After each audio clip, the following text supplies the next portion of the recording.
All right, check this out. So one of the, I love kettlebell swings for a lot of different reasons. Train power endurance, train glutes, obviously good for conditioning. They're inefficient in a way. So it's like, they help us get that heart rate up quite a bit. But we use them for finishers in a lot of the semi-private personal training programs. Also, like in groups, they're great for that if people know how to kettlebell swing well. But here's 6 that you can plug and play, and I'll give you guys the progressions for it as well. So first one is just the EMOM, right? Every minute on a minute. So you pick and choose a rep range. So for example, let's say it'll be 12 reps, okay? So we go 12 reps. We want to make sure we focus on quality. We're focused on power, right? Because I can go through the swings kind of lackadaisically, or I can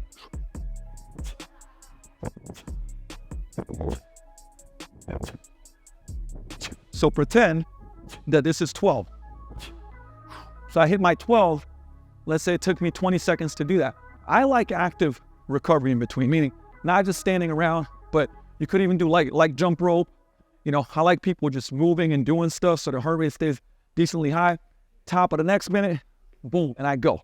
And I hit my 12 again, right? And here's the thing, depending on if this is a full workout, I'll actually give you an example from one of my clients. We started week 1 with 8, right?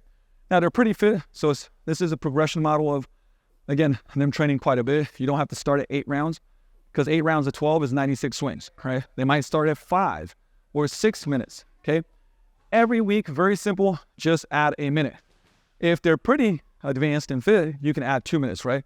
So for this specific person, we are doing 8 rounds, 10 rounds, 12 rounds. Week 4 is 14 rounds every minute on a minute, right? Very simple progression model. But here's the other thing you can do. You can add a round, and then at week 3, keep the rounds the same, but go from 12 reps to maybe a 15 reps, right? That makes it a lot more challenging. More work time, less rest time, right? So that's our every minute on a minute. Okay, number 2 is give a time frame to get as many reps as possible, right? So it's like, for instance, 5-minute AMRAP, right? Get as many swings as you can in 5 minutes. So here's the deal, and this is what I'll coach it too. You don't get sloppy. So even though I could probably do, 50 reps with this kettlebell, the reps would start getting not crisp, right? So I'd rather get 15 to 20 maybe on the first set.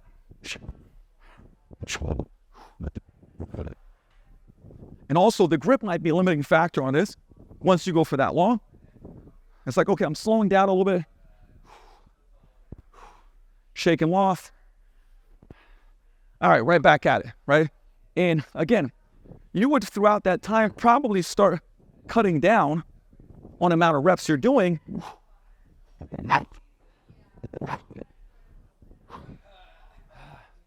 Right, you might cut down on the reps, but you want to keep going till you get to that 5 minutes and you have a number, right? So whatever in that 5 minutes might be like, oh, I got, 160.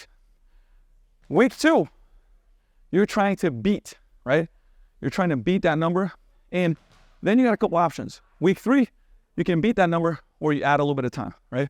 So if you beat that number in week 2 and you beat it by a lot, then I would essentially, you can also increase the bell weight, right? So I could go from a 45-pound to a 52-pound kettlebell. That's a progression model. So there's a lot of ways to progress it. Just want to give you some ideas and actual programming that we've done. Okay, number 3, XYZ reps for time. So 100 reps as fast as possible. It's kind of flipping it around, right? So now this person, by the way, and I would coach him, I say, hey, don't go for as many reps as possible in round 1, right? I'd rather you go, right? Quality reps. You hit your 10. 5, 4, 3, 2, 1, go again. So you might have more sets of less reps, right? And you'll get it faster than if you go for more reps and less sets, because you'll get really smoked and it'll be tough for you, right? So that's the 3rd one. And again, when you're doing reps for time, you're trying to beat the time, right? We're just trying to beat the time every week for like a 4-week model. A partner one I love is I go, you go.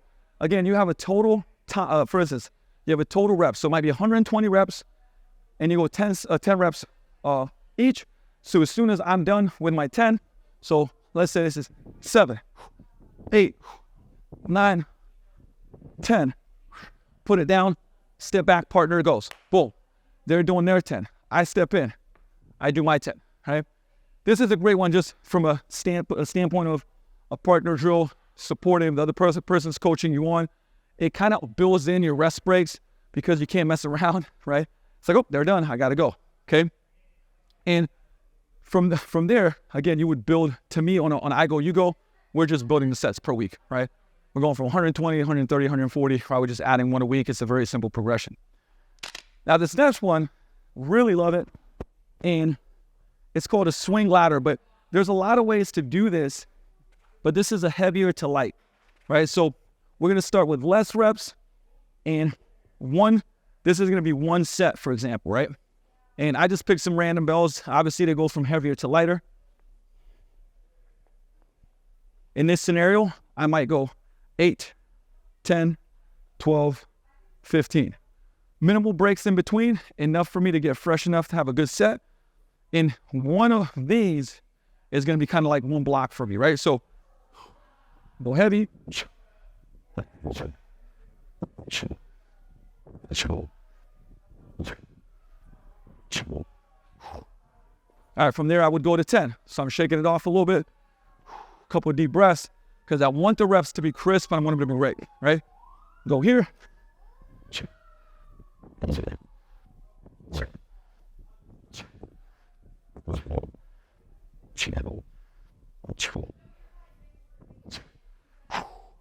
That's 10. Now, I won't give you 12 and 15, but I'll still go through these, right? So, not going right away, right? Heart rate's really high. Bring that heart rate down a little bit. I'm crisp again. Right, I would go 12 here. Right, say hit my 12. And then I hit my 15, right? With the lightest, and it'll feel, the thing is, because I went from heavy to light, I was gonna feel really light, right? But the heart rate's still gonna go up a ton. So let's just look at the rep count.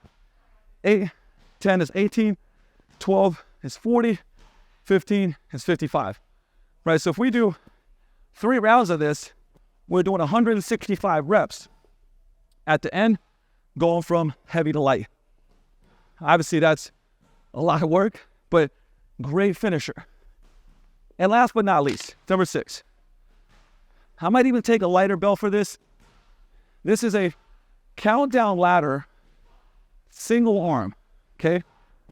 So because we're switching the hands, obviously the grip is gonna be resting. I'm gonna go 10, 8, 6, 4, 2. I won't do the whole thing, but I do wanna show you how this goes. You can make it harder and go 10, 9, 8, 6, 5, 4, 3, 2, 1, right? Which ends up being 55 reps per side, okay? So I'm gonna do in between switch so I'll do 10 right, 10 left. I'll do 8 right, 8 left, right? And I keep going because I don't want to put the bell down in this situation, right? So let's go.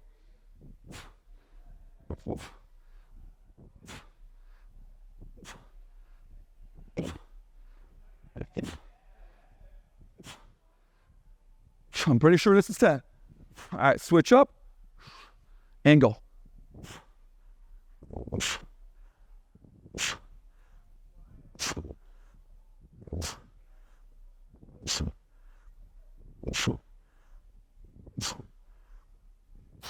Switch up. Now we go to 8.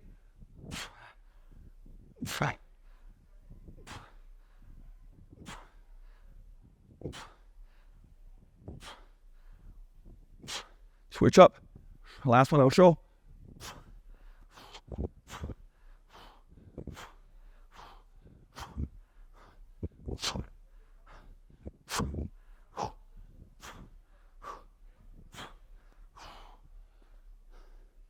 Woo. So that was the 10 and 8, 6, 6, 4, 4, 2, 2. Even that, again, in one set is a lot. We might start with like 2 sets. Again, if you're going 10 to 1, you might just need 1 set of that finisher. It's because you're getting so many reps in. 1 second. So you can see these damn videos of content will get you working out. But that's 6 finishers, and progression model for this one. You have a couple options.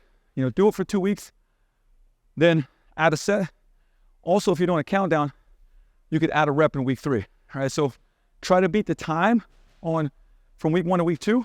Week 3, You'd go 11 to 1, or you'd go 12 to 2, right? Obviously, that adds a lot of reps, so it's challenging. That's why we give it 2 weeks, okay? So you got 6 kettlebell swing finishers with the progression models to add in at the end of your training session, or you can do a quickie kind of standalone mini workout as well. Try them out. Let me know how it goes. And if you want more tips, education like this, make sure you subscribe to this channel so you get notifications and know exactly when it's dropping.